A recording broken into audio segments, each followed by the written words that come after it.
It was in the book of Acts that Paul, as a prisoner of Rome, he was being escorted to Rome to be tried before Caesar as a political rebel, and the ship carrying him that held a total of 276 people would be shipwrecked here in the island of Malta. And of course, the Lord prepared Paul with the knowledge of the impending danger and a storm that was before him. However, God also showed him that he promised to spare his life and the lives of all those on board. Paul, gaining this warning from the Lord, he then warns the centurion on board of what was to come.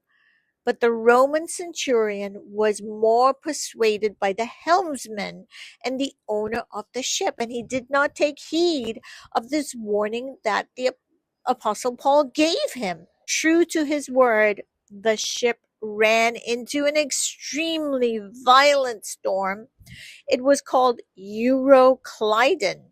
Acts 27 states, "But after long abstinence from food, then Paul stood in the midst of them and said, 'Men, you should have listened to me, and not have sailed from Crete and incurred this disaster and loss. And now I urge you to take heart, for there will be no loss of life among you, but only of the ship. For there stood by me this night an angel of the God whom I belong and whom I serve, saying, Do not be afraid, Paul. You must be brought before Caesar. And indeed, God has granted you all those who sail with you. Therefore take heart, men, for I believe God that it will be just as it was told me.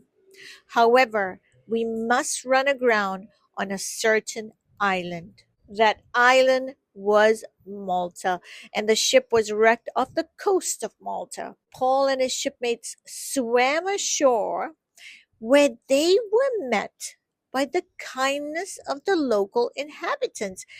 It was an exceptional generosity and hospitality that the Bible describes as an unusual kindness. Acts 28 2-6 states, "And the natives showed us unusual kindness, for they kindled a fire and made us all welcome because of the rain that was falling and because of the cold. But when Paul had gathered a bundle of sticks and laid